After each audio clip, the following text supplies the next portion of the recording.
Welcome into Duval Daily, presented by GenJag.com. I'm Jordan DeLugo. Thanks so much for tuning in here on Thursday, January 4th. Jaguars at Titans preview. The Jacksonville Jaguars travel to Nashville to take on their arch nemesis, the Tennessee Titans, in a Week 18 showdown. What's at stake? Well, for the Jaguars, they're playing for their second straight AFC South title. This is a franchise that has never won two AFC South titles in a row. This is a franchise that has not made the playoffs in back-to-back years since 04-05, and they have not won back-to-back division titles since the 1990s when they were playing in the AFC Central. Yeah, this is a big one. The Jaguars are favored by 5.5 on the road against the Titans. Let's dive into it. Trevor Lawrence has been battling through injuries most of the year. He missed last week with a shoulder strain in that right throwing shoulder. CJ Beathard stepped in, managed the game well. The defense dominated en route to a 26-0 victory over the Carolina Panthers, but it does look like Trevor Lawrence will return in this must-win game. Of course, the Jaguars could backdoor their way in, but for all intents and purposes, this is a must-win game. Just ask Doug Peterson, who said that is the only scenario they're looking at. Just win, baby. But yeah, Trevor Lawrence, it looks like he will be able to return. Every time that he has been able to practice during the week this year, he has played, and he practiced on Wednesday for the Jaguars in a limited fashion. So things are looking up for the Jaguars' star quarterback. The Jaguars also look to be getting two offensive linemen back, starting left guard Ezra Cleveland and swing tackle Walker Little. Zay Jones could also make his return after practicing more this week than he has in recent weeks. Christian Kirk made a surprise return to the practice field for the Jaguars on Wednesday. He may not play this week, just 4 weeks removed from surgery, but Kirk is ahead of schedule and he could return to the playing field sooner rather than later. Doug Peterson would not rule him out for this regular season finale in Nashville. So you could be seeing Christian Kirk this weekend, maybe next weekend if the Jaguars are still playing. We'll see how it all goes. But with Cam Robinson, Tyson Campbell, and Andre Sisco all returning to full health last week, the Jaguars are really getting healthy at the right time, and it could definitely benefit them if they're able to punch that ticket to the playoffs. Looking at the Titans, their opponents this week, it appears that they will have Ryan Tannehill in the starting lineup at quarterback. The Jaguars are very familiar with the veteran Ryan Tannehill, played a lot of football against him. On paper, this one appears to be a bit of a mismatch, right? I mean, the Titans' offensive line has surrendered 62 sacks in 2023, the third most in the NFL, tied with the Panthers, who the Jaguars just sacked 6 times last week. Josh Allen, Trayvon Walker, and company were on a feeding frenzy last weekend in Jacksonville against those Panthers. Bryce Young, when it comes to sacking the quarterback, that could be the difference. Pressuring the quarterback and sacking the quarterback in this one could be the difference in this ball game, because the Jaguars have two guys playing at an extremely high level in Josh Allen, who broke the Jaguars' single-season sack record, and Trayvon Walker, who has a chance to eclipse double-digit sacks in his second year in the league. The Jaguars, they started moving him inside a little bit last week, rushing from the 3 technique spot in clear pass rushing situations. It paid off.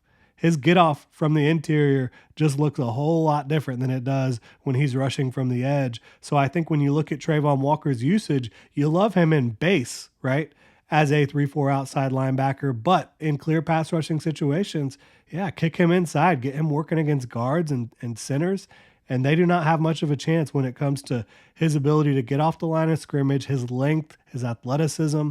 Yeah, I like that proposition quite a bit.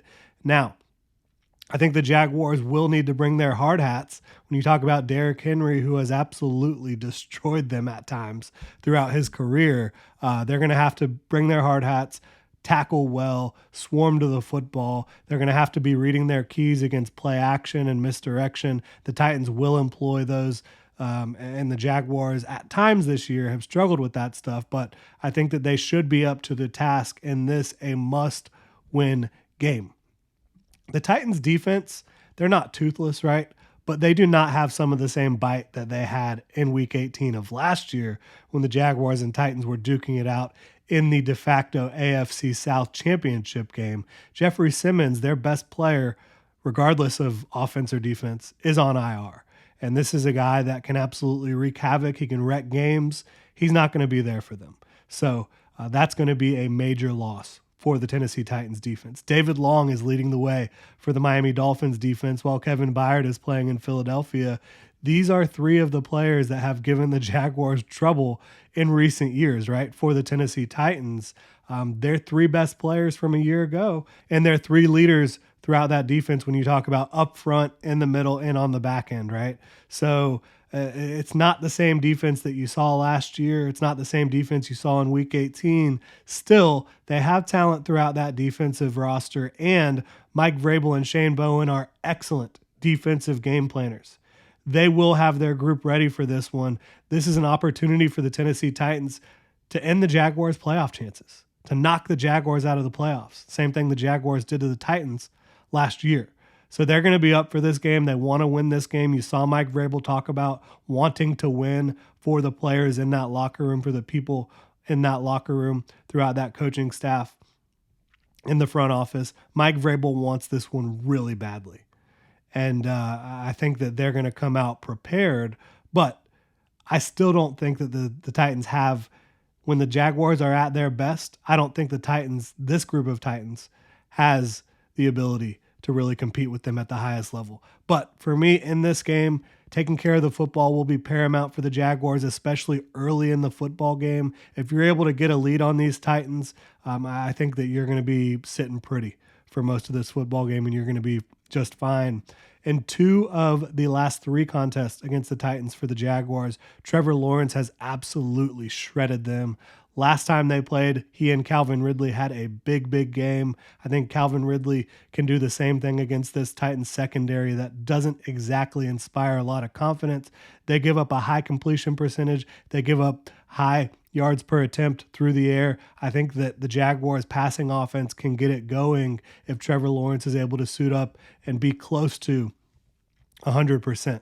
Obviously will not be 100%, but if he can play at a high level, I think that the Jaguars could have another big offensive output in this one. On special teams, Brandon McManus is coming off a perfect outing for the Jaguars. Obviously struggled a couple weeks prior to that. They will need him to continue kicking the ball accurately through the goalposts, right? And no Jamal Agnew back there to return, but Parker Washington, I think, has proven up to the task as a rookie. I think that the Jaguars, looking at this matchup, it's all or nothing, right? You've got to go win this football game against your arch rival in Tennessee. If you do that, you are AFC South champions for the second straight year. We will get into matchups to watch and bold predictions later in the week. Really appreciate y'all tuning in. If you enjoy the content, please like, subscribe, hit that notification bell. You can also check out genjag.com/shop. We've got some throwback gear available in limited supply. Really appreciate y'all. Have a good one.